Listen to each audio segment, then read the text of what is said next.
22 de setembro de 2016. Corinthians acaba com jejum em mata-matas aqui na Arena.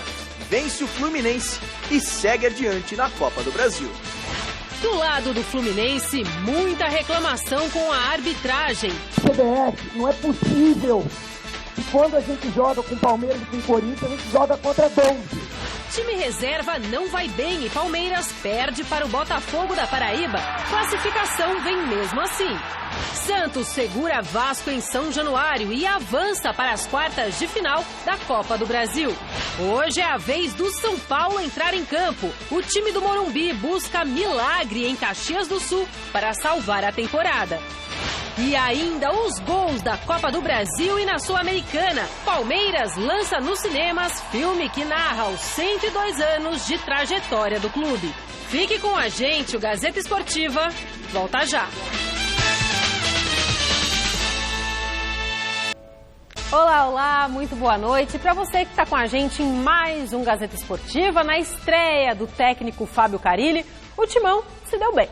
Num jogo polêmico, com 3 gols anulados, 2 lances de pênaltis contestados e uma expulsão, o Timão venceu o Fluminense por 1-0 e garantiu vaga nas quartas de final da Copa do Brasil. Veja como foi o jogo na reportagem do Felipe Esboril.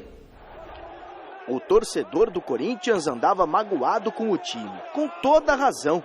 Maus resultados levaram a protestos e público pequeno na Arena Corinthians na noite da última quarta-feira. Ainda mais quando o Fluminense começou o jogo levando perigo e tendo 2 gols anulados pela arbitragem. Na estreia de Fábio Carille no comando da equipe, um Corinthians que sabe que precisa evoluir. O nosso rendimento tinha caído um pouco do nosso normal. A gente quer recuperar isso e a gente está trabalhando forte para manter esse tipo de nível, como a gente demonstrou hoje, todo mundo se ajudando dentro de campo, e isso é o mais importante, né? No segundo tempo, era o Fluminense que apertava. E foi um desses lances que, em uma confusão, o Fluminense quase abriu o placar. Henrique cabeceou para trás e Richarlison estava impedido. Mais um gol anulado.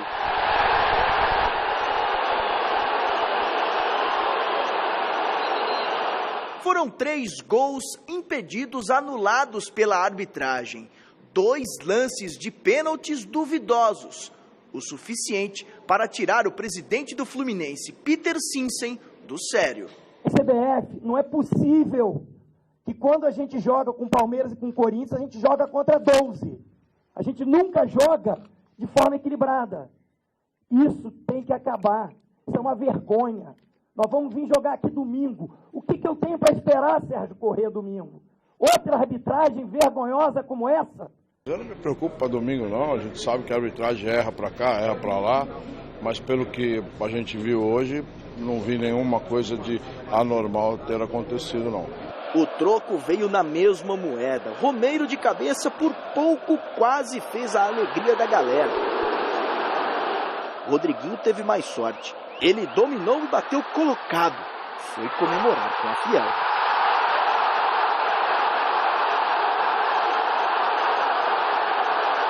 Eu consegui dominar bem a bola, tinha 2 adversários à minha frente, eu fiquei em dúvida se chutava ou por baixo das pernas deles, né, ou se eu chapava a bola, e graças a Deus eu consegui tomar a decisão certa aí e fui feliz de fazer o gol.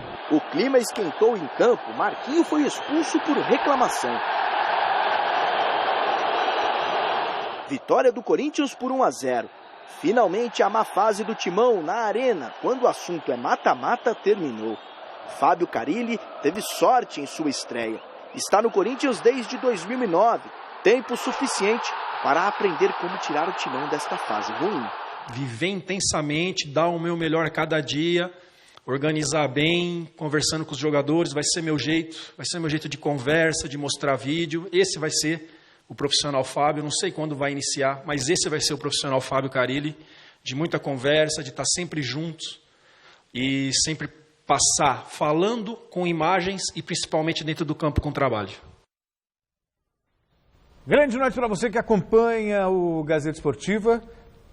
Vitória justa do Corinthians, o Fluminense eu acho que o mérito do Fábio Carille, ele que treinava inclusive o setor defensivo na época do Tite, foi justamente consertar o que o Cristóvão acabou estragando depois que saiu o Tite, que era justamente a solidez defensiva. Um empate bastava para o Corinthians, 0-0, ainda fez 1-0 e depois que fez 1-0, o jogo estava morno, né? O Corinthians cresceu e teve a oportunidade de fazer 2, 3. Os gols do Fluminense, os 3 gols anulados, foram corretamente anulados. A linha de impedimento do Corinthians pode dar susto no torcedor, mas ela funcionou direitinho. O que poderia dar errado era um erro da arbitragem, só que a arbitragem estava atenta e nos 3 lances não tem o que discutir. O Fluminense não tem o que reclamar, os gols foram acertadamente anulados. Com relação aos pênaltis que o presidente do Fluminense está reclamando, lances duvidosos, mas eu não achei pênalti em nenhum dos lances. E aí são os velhos métodos, sabe, que remetem a gestões ultrapassadas, aquela coisa de dirigente ganhar no grito, de jogar para a torcida. Admita que perdeu e pronto, e para com esse chororô, sabe? Ali nesse lance, por exemplo, o Fagner até toca, é verdade, mas o jogador já estava caindo. No outro lance, foi um jogo de ombro, quer dizer. Então, sinceramente, acho que as reclamações dos dirigentes do Fluminense não fazem sentido. É muito mais jogar para a torcida do que outra coisa. Ou estou errado? Não, você está certo, assino embaixo tudo que você disse. E quero dizer o seguinte, quer dizer, o Fluminense, cá entre nós, é o último da fila a reclamar de negócio de STJD, de erro de juiz, essas coisas todas. Sabe, se manca, porque foi normal o jogo.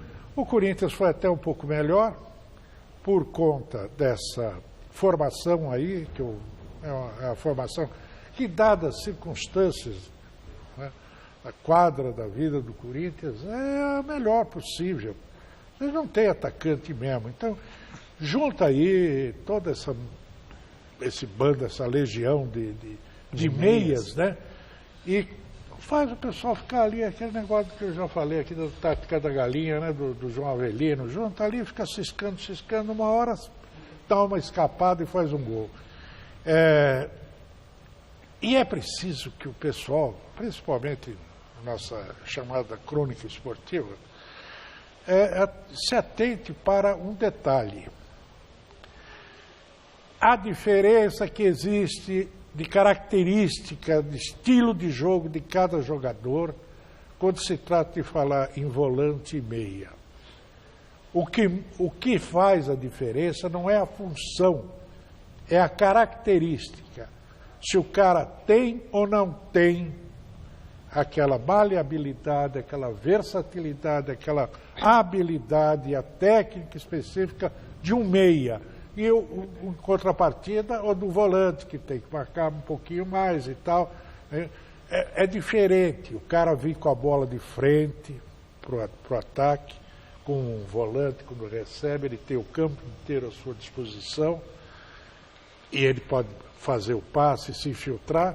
E outra, do meia, que recebe a bola de costas, ele tem que girar, tem que dar o drible, tem que achar o companheiro numa situação melhor. É diferente. Não adianta você dizer assim, vamos chamar a partir de hoje de meio campista todo mundo. Se você põe 3 caras com característica de volante, você tem uma formação. Se você põe 3 caras com característica de meia, como foi o caso ontem, é diferente a formação. Todos meias natos, né? Claro, Camacho, Malone, Giovanni Augusto, Marquinhos Gabriel e Rodriguinho. Então, quer dizer, você tinha 5 jogadores ali com características de meia. E não tinha nenhum volante, quer dizer, um cara com característica de volante, que não precisa ser brucutu. Claro. O Christian não é um brucutu, é um jogador que tem uma certa técnica, só que não tem a versatilidade, a movimentação, a habilidade de um meia. Se você junta aquela tropinha toda ali, é difícil que a bola fique quadrada, sabe? Essa que é a diferença.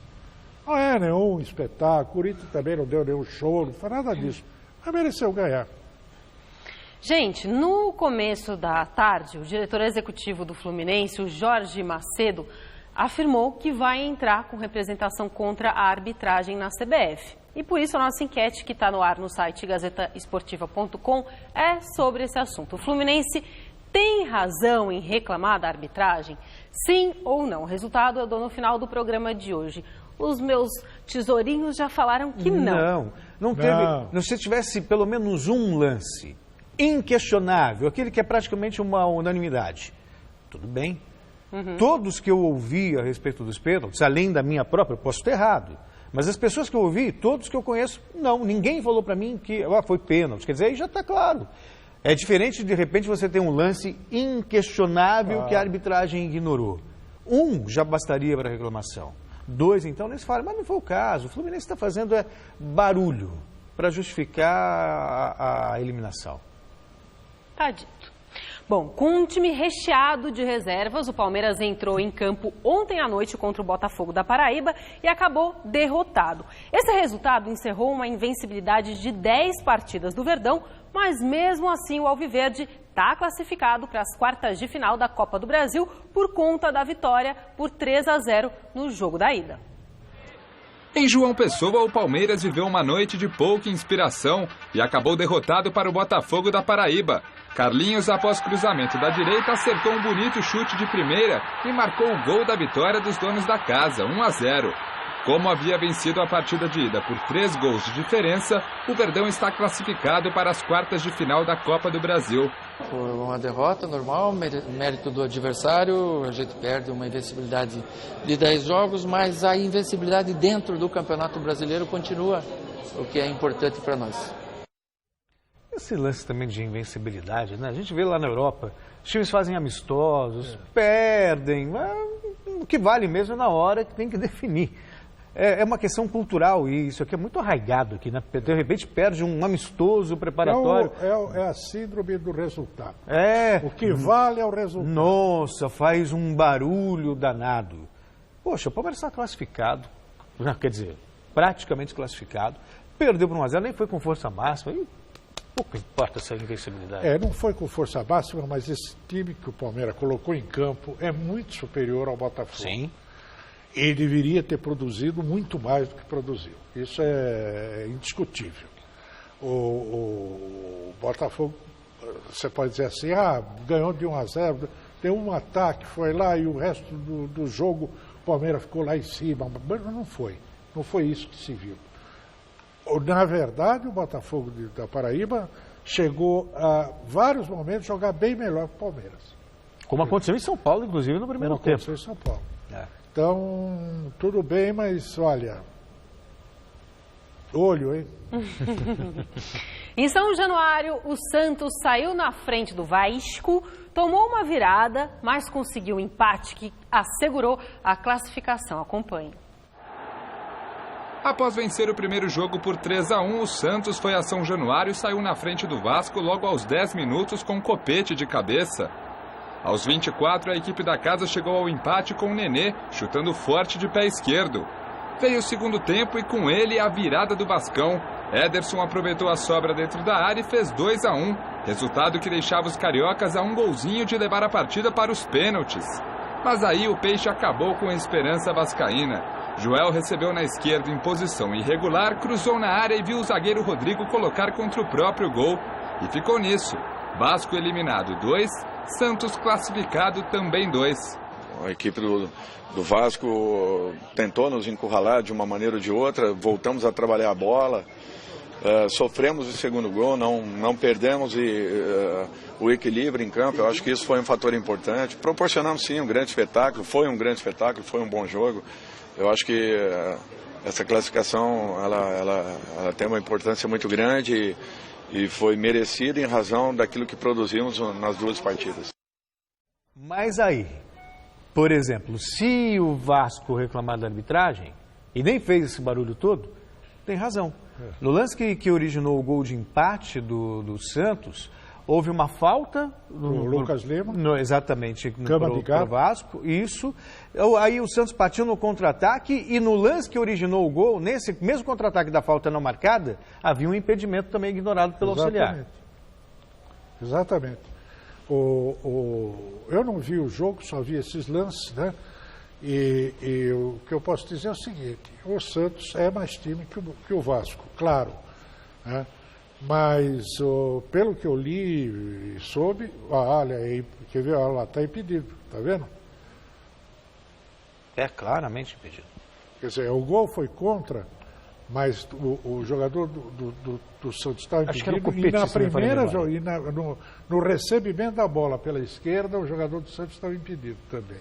Aquele que fez o cruzamento que resultou no gol. Mas o Santos geralmente não é beneficiado. Né? Não. O Santos geralmente é tungado. Mas eu gosto desse time do Santos, acho que vai dar certo. Também acho. Até é bom, porque é bom para o futebol, né? Você vê times com vocação ofensiva se dando bem. E só a título de registro, né, a torcida do Santos, quando estava indo para o jogo, ali na altura de Duque de Caxias, sofreu uma emboscada da torcida do Vasco. Só para a gente registrar o que nunca acontece, né? Trivial, é o que acontece sempre, nós já estamos acostumados. E olha, curioso, hein? Você sabe que houve um ano, nos anos 50, 1955, 56, que Santos e Vasco se uniram para disputar o campeonato que houve em São Paulo. Foi a primeira camisa que o Pelé vestiu, não foi a do Santos, foi a do Vasco, porque eles faziam um jogo com a camisa do Vasco, um jogo com a camisa do Santos. E o Pelé foi quando o Pelé começou a jogar pelo Santos, com 15, 16 anos. Para você ver como o tempo faz as pessoas ficarem bem mais estúpidas. Né? Cada vez mais estúpidas, eu diria. E mais 3 jogos movimentaram a rodada de ontem na Copa do Brasil. Cruzeiro, Grêmio e o Atlético Mineiro garantiram a classificação para as quartas de final da competição. Vamos aos gols. No Moisés Lucarelli, a Ponte Preta começou com tudo para cima do Atlético Mineiro. Roger no primeiro tempo e Felipe Azevedo, com um golaço no início do segundo, fizeram logo 2-0 Macaca. Mas aí o Galo mostrou o bom e velho espírito copeiro dos últimos anos e buscou um empate na reta final da partida. Aos 39, Lucas Prato recebeu de Casares e tocou por cima de Aranha. E aos 40, Robinho aproveitou o rebote do goleiro da Ponte e colocou lá dentro, 2-2. Como o jogo de ida havia empatado em 1-1, o Atlético avançou por ter marcado mais gols fora de casa. Na arena do Grêmio, Hernani chutou, o goleiro Marcelo Groi bateu roupa e André Lima marcou para o Atlético Paranaense. 1-0, resultado que levou a decisão para os pênaltis. E depois de 16 cobranças, a equipe da casa levou a melhor e confirmou a vitória por 4-3 nas penalidades, após o experiente zagueiro Paulo André carimbar a trave. Na estreia do técnico Renato Gaúcho, o Grêmio avança às quartas de final. E depois de fazer 5-2 no primeiro jogo, o Cruzeiro recebeu o Botafogo no Mineirão e confirmou a vaga nas quartas de final com outra vitória, dessa vez mais econômica. Bruno Rodrigo de cabeça marcou o gol da partida. 1-0 Raposa e 6-2 no placar agregado. Aliás, antes de falarmos sobre esses jogos, falando em estupidez, voltando ao tema estupidez, tanto é que as pessoas estão ficando cada vez mais estúpidas, que antes você via os clássicos, torcidas rivais juntas no mesmo estádio, bandeiras, aquela festa toda. Hoje você não pode levar nenhum instrumento para o estádio porque os vândalos vão se furar, sabe? É coisa absurda. Agora, sobre o jogo, absurdo é a Ponte Preta fazer 2-0 no Atlético Mineiro. Você achar assim, nossa, a Ponte Preta vai se classificar. E aí tem um quê de portuguesa, se é que você me entende. Quando você acha que a Ponte não vai conseguir, ela vai e consegue. E aí quando você acha que ela conseguiu, ela entrega tudo. Mas o Flávio Prado adiantou isso aí ontem. Poxa ele estava bem com medo. Triste pela Macaquinha. É um time que merece um título e... Eu queria falar outra coisa aqui a respeito desse jogo, a figura do Robinho, sabe? Do Robinho. É um jogador espetacular. Ele passou a vida sendo chamado de firuleiro, que é a mesma coisa que faz com o Neymar, né? Uhum. E o Neymar, artilheiro da seleção, artilheiro do Santos, artilheiro no Barcelona. O Robinho foi artilheiro do Campeonato Mineiro, é o artilheiro do Brasileirão, um dos artilheiros. Faz gol para burro, mexe o ataque inteiro. E agora, com a impossibilidade da utilização do Douglas Costa na seleção brasileira, o Tite devia chamar o Robinho, que é um jogador que tem a mesma característica do Douglas. Pode jogar por um lado, por outro lado do campo, pode jogar pelo meio. Se dá muito bem com o Neymar, que é fã incondicional. Tem vivência dele, de seleção, né? Jogaram junto do Santos, fizeram o diabo no Santos, como eles jogaram juntos, há pouco tempo, 2010, aí, 6 anos atrás. Enfim, era uma oportunidade, porque o Tyson é outra característica, não é o jogador de lado que o Tite precisava, na ausência do Douglas Costa. Mas, enfim... Assim é, né? Assim é. Então tá bom, eu sei, a vida é assim, sabe, Alberto? Vamos às nossas redes sociais. Esse olhar consolador foi realmente estupendo. A vida é assim, Alberto, console-se. Paciência. A vida segue. Né, meu filho? Vamos às nossas redes sociais. Acompanhe o Gazeta Esportiva nas redes sociais, twitter.com/gazesportiva, no Facebook Gazeta Esportiva, e para rever os programas acesse o site da TV Gazeta, o endereço é tvgazeta.com.br. Eu li certo? É Gazeta Esportiva, twitter.com/Gazeta Esportiva, no Facebook Gazeta Esportiva. Algum recado? Não, tudo em ordem. Não quer mandar um beijo pra ninguém? Tá tudo certo. Então tá bom. Um beijinho pra alguém, Alberto Lena? Pra você, meu amor. Eu já sabia, por isso que eu forcei a barra. Eu entendi. Entendeu? Bom, gente... O Guilherme que andou mandando beijos pra mim lá, o Guilherme Camarda. Guilherme Camarda, que trabalha com a gente. É porque eles estão agora eles vão se enfrentar no quadro VaptVupt do programa Mulheres da Cátia Fonseca. Já temos um representante na final do quadro. Então, temos grandes chefes de cozinha e não sabíamos. Ele me mandou um beijo do Mulheres. Então retribua. Vamos seguir o programa, vamos seguir o programa, ai, meu Deus, o Alberto ficou bravo comigo, gente. Mas eu cozinho bem, viu? A Rede também balançou ontem pelos jogos de ida nas oitavas de final da Copa Sul-Americana. O Flamengo venceu no Chile, o Coritiba perdeu em casa e o Santa Cruz foi derrotado lá na Colômbia. Jogando na Colômbia, o Independiente Medellín construiu um bom resultado diante do Santa Cruz. Echalar recebeu bom passe de Caicedo e abriu o placar no primeiro tempo.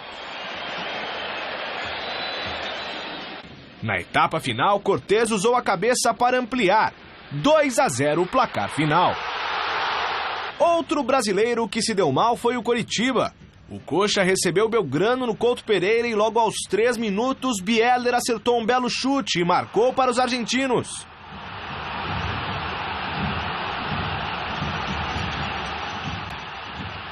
O segundo tempo começou como o primeiro, com gol dos visitantes. Dessa vez foi Lujan quem desviou de cabeça. O alviverde paranaense diminuiu depois que Casim sofreu pênalti e Leandro cobrou com tranquilidade. Final, Coritiba 1, Belgrano 2. A noite de quarta não foi de todo ruim para os brasileiros na Sul-Americana por conta desse gol de Emerson Sheik, que sacramentou a vitória do Flamengo diante do Palestino no Estádio Monumental em Santiago, no Chile. Sheik, que estava 200 anos sem marcar, e o Muralha voltou com a boca machucada, deram uns pontos, ele não conseguia nem dar entrevista. Deviam fazer isso comigo, né, aqui no programa. Devia cair e costurar a boca, eu não ia poder apresentar o programa. Aliás, como disse o Alberto, vamos. Vamos seguir, tá bom. Estreia hoje, gente, momento de cinema aqui no programa. Pega a pipoca. Estreia hoje nos cinemas de São Paulo. Obrigada, viu? Jundiaí, Ribeirão Preto e São Bernardo do Campo, o filme Palmeiras, o campeão do século. É um documentário que narra a trajetória centenária do clube. Com entrevistas dos principais personagens dessa bela história, o longa aborda desde o primeiro título conquistado pelo Verdão lá em 1920 contra o Paulistano até a taça levantada em 2015 pela Copa do Brasil contra o Santos. Veja como foi a pré-estreia do filme na reportagem da Giovana Pinheiro. Uma história centenária sendo retratada. Em 93, o período de glória. Mais um pra completar mais de 100 anos de história. Em 65, estreando o Mineirão. Me diz qual foi o time que vestiu a seleção. E não se atreva a dizer que nossa história é genérica. Em 99, conquistamos a América. Não importa o que diga, temos o nosso aval. Somos sim o primeiro campeão mundial. Não é fácil escolher o momento mais marcante pro torcedor. Palmeiras campeão da Libertadores 1999, com certeza no meu coração é esse daí. Agora em 2015, campeão da Copa do Brasil, Fernando Praz batendo pênalti. Não tem momento igual. Eu pude estar no estádio. Os diretores Mauro Betting e Kim Teixeira fizeram a pré-estreia do documentário palmeirense no Shopping Bourbon na última terça. O que é legal desse filme é o seguinte, é uma linda história de amor com um final feliz. Eu sei, parece Sessão da Tarde, mas é muito mais que isso. Palmeiras, o campeão do século, faz parte da trilogia que começou com o documentário 12 de junho de 1993. O terceiro, sobre o título de 99, ainda está em produção. Mesmo sendo o retrato da história centenária em exatos 100 minutos, Mauro Betting tem a sua cena preferida. Não sou Martin Luther King, mas eu tive o sonho que é a sequência inicial do filme, magistralmente feita pelo Kim e pelo Fernando Teixeira, que também montou e roteirizou. Foi um parto para fazer, vocês vão entender o porquê a sequência inicial não é a sequência fácil de se fazer. E no momento que eu comecei a fazer, junto com o Kim, a direção para o pessoal, vamos, entra aqui, eu fui tentando contextualizar. Eu comecei a tentar criar o clima de tensão. Aí foi ridículo que eu comecei a falar, gente, estamos, e aí eu não vou contar para não dar um spoiler, estamos nesse dia, nesse momento, bem, eu comecei a chorar de pensar o que eu estava fazendo naquele momento no Allianz Parque, recontando a história do Palmeiras. Foi o único momento que eu realmente chorei trabalhando no filme. Sala lotada, e a partir de hoje, você pode assistir ao documentário nas telas dos cinemas. O ídolo Dudu conta o que achou. Mostrou que o Palmeiras tem uma força lá de dentro. Torcida que canta e vibra por nosso alviverde inteiro, que sabe ser brasileiro, ostentando a sua vibrar. Alberto, eu não sei se você concorda comigo, mas o Palmeiras é um exemplo claro do que pode ser uma gestão correta e voltada para o clube. Viveu os tempos de glória, quando tive a academia nos anos 60, nos anos 70 também. Aí viveu um período de seca, com administrações desastrosas, e só foi se recuperar, voltar a ser... Grande Palmeiras sempre foi, mas a ser vencedor quando teve aquela cogestão com a Parmalat, extinta Parmalat, mas que era uma coisa profissional. Aí entrou a era Mustafa Contursi, do bom e barato, mais um período de seca, e agora o Palmeiras está com o orgulho resgatado. Tanta gente, me lembra até do Carlos Miguel Aidar, então presidente de São Paulo, menosprezando o Palmeiras, dizendo que era um time pequeno, que tinha se apequenado. E hoje é o inverso, né? Você vê aí uma gestão que pode fazer do Palmeiras campeão brasileiro depois de mais de 20 anos. E eu vou falar de São Paulo porque eu usei o exemplo do Carlos Miguel Aidar e o São Paulo ali ficando para trás. Pois é, eu fiquei feliz aí de ver o Maurinho Spielberg, né? O nosso Mauro Betting. Ele também é outro extremamente competente e multimídia, né? Multimídia. Mas amigo. Mas coração coração único. Sempre. Agora, a história do Palmeiras é muito... Eu tive a honra, né, o prazer de escrever um livro que ganhou um monte de prêmio aí faz um tempinho, sobre a história do Palmeiras, né? E é uma história muito bonita e que deve ser devidamente entendida pelo torcedor do Palmeiras, porque as dificuldades que o Palmeiras encontrou ao longo da sua vida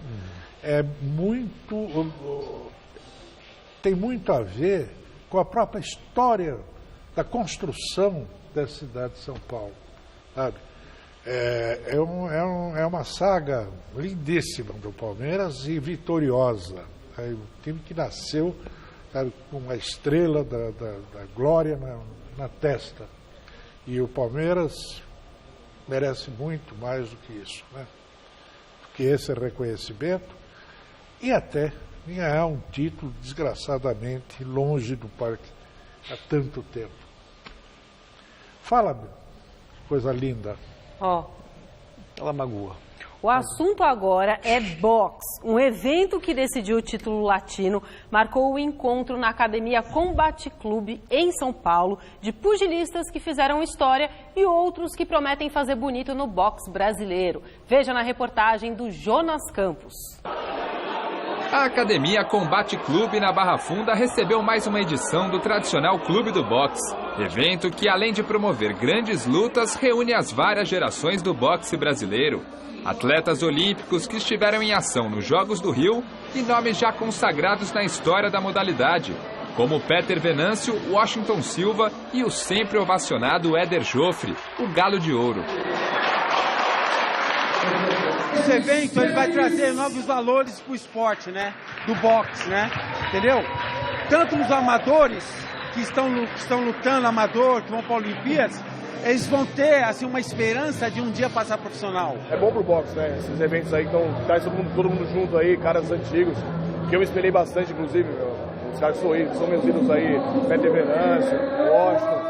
Eu fui a primeira Olimpíada, então pra mim é um prazer sempre estar perto desses caras aí, que tenha mais eventos como esse. Cada dia mais a gente vê o boxe evoluindo e isso faz com que o boxe seja esquecido, né? Então isso é muito importante pra gente. Entre todos eles, um feito em comum é comemorado na modalidade: o inédito ouro conquistado por Robson Conceição na Olimpíada do Rio. Eu tenho certeza que veio a alavancar mais ainda. O boxe já estava numa crescente, agora está mais ainda. Eu tenho certeza que logo aí vocês vão ver falar de títulos disputados no Brasil ou fora do Brasil, mundiais.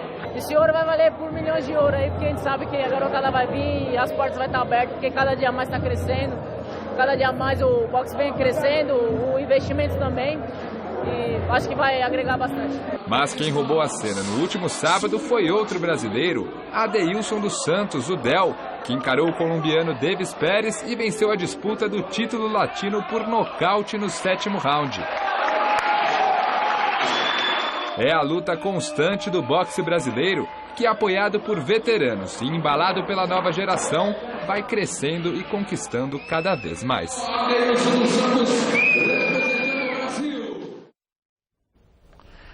A velhice, meu velho, é uma droga. Mas ela pelo menos reserva a vantagem de você ter vivido alguns momentos históricos e míticos mesmo do esporte brasileiro. No boxe, por exemplo, eu tive a honra, o prazer, a alegria, né, de ter visto uma geração espetacular de lutadores brasileiros que depois nunca mais se repetiu.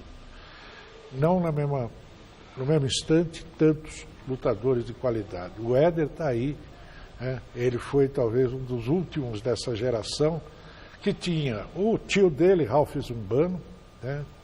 Chamada Maravilha Brasileira, das Olimpíadas de 48, Ralph Zumbano, Paulo Sacomã, Nelson Andrade, Goiaba, olha, era uma infinidade Abrão de Souza, lutadores de primeira linha, que na época o boxe argentino e uruguaio era superior, mas que eles sabiam.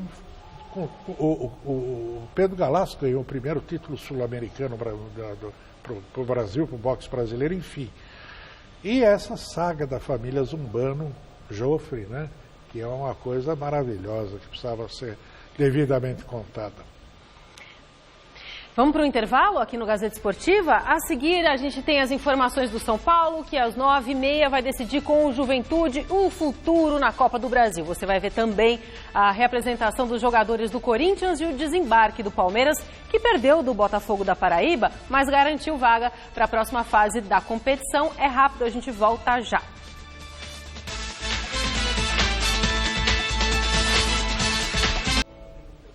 Sim, Gazeta Esportiva está de volta para a gente falar do jogo de logo mais entre Juventude e São Paulo, que pode significar a salvação do tricolor nessa temporada. 12º colocado no Campeonato Brasileiro, o São Paulo está a 17 pontos do líder e a 11 do G4. Faltando 12 rodadas para o final da competição, é difícil imaginar um cenário em que o time do Morumbi esteja entre os 4 melhores do Brasileirão. Por isso, o jogo de logo mais contra o Juventude passou a ter um peso diferente para o São Paulo, e por vários motivos. Uma desclassificação para um time da Série C pode desencadear uma crise que ronda o tricolor desde a invasão ao CT no mês passado. Se ficar pelo caminho na Copa do Brasil, o ano do São Paulo praticamente acaba, além de que seria mais uma eliminação difícil de engolir. No Paulistão, o time dirigido na época por Paton Balsa tomou um chocolate do Audax e se despediu do campeonato nas quartas de final.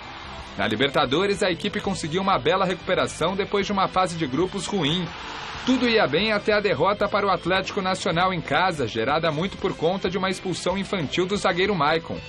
Além disso, contra o São Paulo pesa o fato de o clube nunca ter vencido a Copa do Brasil. Em 2000, a equipe ficou no quase diante do Cruzeiro no Mineirão. Depois da saída de Balsa, o time ainda busca uma regularidade com Ricardo Gomes. Só que os números não mentem. O ano do São Paulo é muito irregular.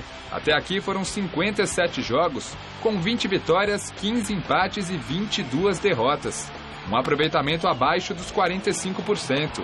Só que do mesmo jeito que uma eliminação pode encerrar os trabalhos do São Paulo em 2016, uma classificação reanima a equipe na busca de um título nacional que não vem desde 2008.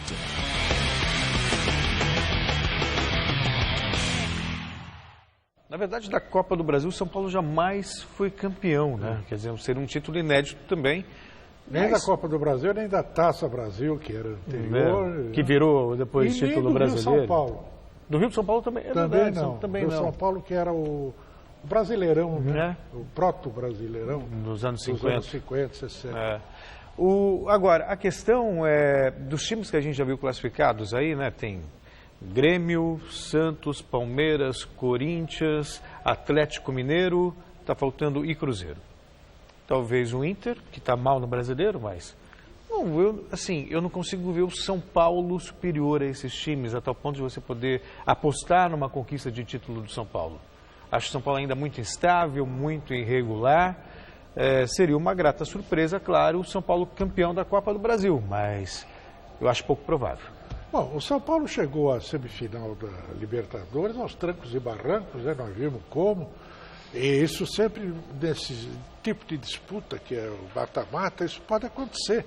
Um time inferior tecnicamente e, por sorte, por circunstâncias e tal, acabar chegando até uma semifinal, uma final e tal.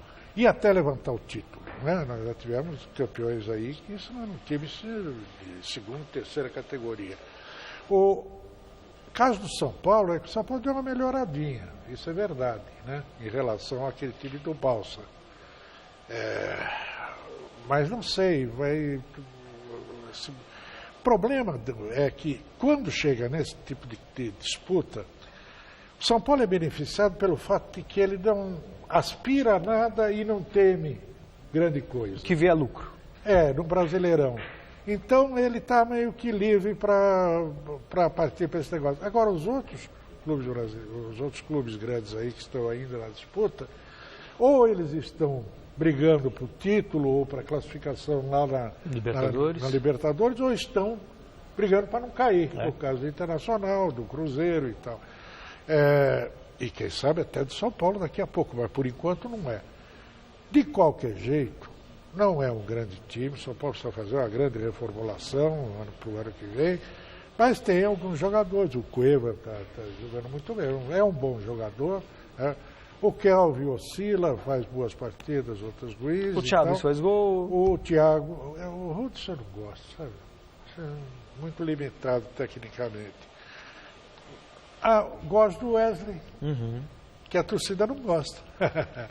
Mas aí a verdade está comigo, sabe? Tá certo. Casimiro, Maicon, o Reinaldo, que está na ponta empresa, joga mais do que esses dois laterais que São Paulo tem. Enfim, um monte de jogadores de primeira linha que o São Paulo, a torcida não gosta. O Wesley joga muito bem, jogou uma barbaridade naquele Santos de 2010. Foi mal no Palmeiras, depois que se machucou. Quando ele chegou no Palmeiras, jogou bem. Aí ele machucou, na volta foi que ele foi muito mal e a torcida pegou no pé. Bom, com vaga garantida na próxima fase, o Verdão desembarcou nessa tarde aqui em São Paulo, já pensando no duelo contra o Coritiba no próximo sábado. Anitta, apesar da derrota ontem em João Pessoa para o Botafogo por 1-0, o Palmeiras garantiu classificação para as quartas de final da Copa do Brasil. A equipe aguarda o sorteio amanhã para conhecer o seu adversário na próxima fase. No desembarque da delegação, alegria, claro, pela classificação e principalmente pelo técnico Cuca poder contar com Alexandro, que foi absolvido pelo TJD da acusação de doping esportivo. Primeiro, feliz de estar podendo voltar a jogar, é sempre uma felicidade muito grande, né? Depois de quase 3 meses parado aí, agora poder voltar e poder já voltar aos gramados, fazer aquilo que eu gosto, então realmente muito feliz. É lógico que poderia ser premiado ontem com a vitória, mas enfim, a classificação foi o que nós fomos buscar lá. As competições estão afunilando. Vai ter que priorizar uma delas ou dá para seguir com força máxima a partir de agora nas 2 competições, Alexandre? Cara, pela sequência de jogos é impossível, né? Você jogar quarta e domingo, quarta e sábado, o quinto e domingo e você manter sempre o mesmo time, manter sempre a força máxima. É lógico que em alguns momentos não vai ter como, você vai ter que, de uma certa forma, não priorizar nenhuma das 2 competições, mas é lógico que pela qualidade do elenco. Ontem se falou muito pela derrota, né? Mas eu ainda confio muito no elenco do Palmeiras.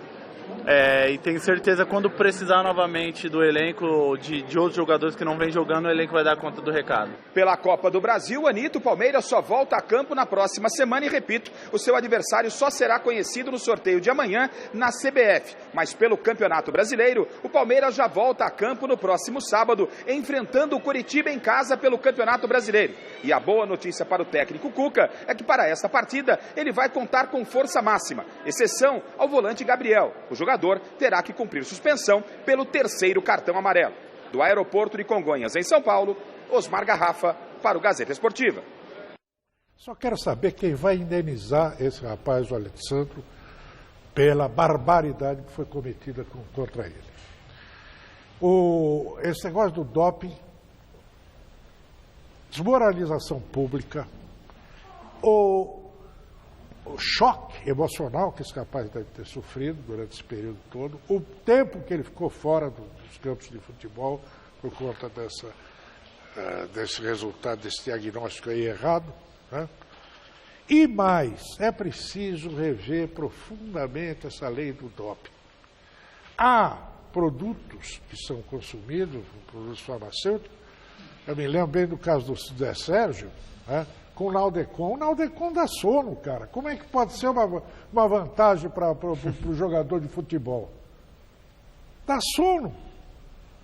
Outros produtos têm esse poder e, no entanto, eles estão ali, porque dentro desse produto tem uma substância que é considerada dopagem, o Sheiter paga o preço que o diabo anotou, viu? A gente volta agora a falar do Corinthians, que garantiu a classificação para a próxima fase da Copa do Brasil ao vencer o Fluminense por 1-0. Adriano Dolfi esteve nessa tarde no CT Joaquim Grava acompanhando a reapresentação do timão. O Corinthians terá novo encontro com o Fluminense neste domingo na Arena em Itaquera, partida válida pelo Campeonato Brasileiro. O goleiro Cássio, que deixou o gramado sentindo dores no ombro, não preocupa, ele já iniciou tratamento médico. O que vem preocupando o clube é o baixo público na Arena em Itaquera. Contra o Vitória e agora contra o Fluminense, foram registrados os 2 piores públicos em toda a história da Arena. E neste domingo terá início a série de jogos sem a presença das torcidas organizadas do clube. A gente sabe que o torcedor nos últimos jogos ficou um pouco chateado com a atuação da equipe, né, com as vitórias que não vieram. Mas eu acho que o mais importante agora é a equipe retomar essa confiança. Primeiro, nós, né, de vitórias, e consequentemente a gente conseguindo as vitórias, a gente vai trazer o torcedor para o nosso lado de volta. Não, é muito jogo, né? Não é todo mundo que aguenta. Nós estamos chegando perto do fim do mês e o dinheiro de todo mundo vai encurtando. Quando chega perto do fim do mês, o assalariado, tudo, a gente tem que entender isso, que não é fácil você vir em jogo de quarta, domingo, e as pessoas às vezes acabam reservando até o domingo. Um jogo de dia de semana com um pouco de frio, sempre as pessoas preferem ficar um pouco mais recolhidas em casa. Fagner e Roberto Andrade também comentaram o clima criado pelo adversário para a partida de domingo, reclamando bastante da arbitragem na quarta-feira e projetando problemas para o duelo do final de semana. Sabe que a arbitragem erra para cá, erra para lá, não vi nenhuma coisa de anormal ter acontecido, não. O principal fator é você deixar o árbitro à vontade para que ele possa desempenhar um bom trabalho, né? Então eu tenho certeza que, devido às circunstâncias de ontem, não vai haver pressão nenhuma, até porque não, como você mesmo falou, pelos especialistas, ele acertou em todos os lances, né? Então eu acho que essa pressão não deve existir. Sou eu? Sim. Ai, tchau, desculpa. Resultado final da nossa enquete no site gazetesportiva.com. O Fluminense tem razão em reclamar da arbitragem? Sim, 57%. Louco. Tá, meu bem? O programa certo. de hoje termina por aqui. A gente volta amanhã às 6 horas da tarde com menos botas, né? Menos botas deles. E é isso. E daqui a pouco você tá no Jornal da Gazeta, É isso aí. né? Nossa, em que ponto chegamos, hein? 20 mil pessoas, público pequeno. Até mais. Tchau, tchau.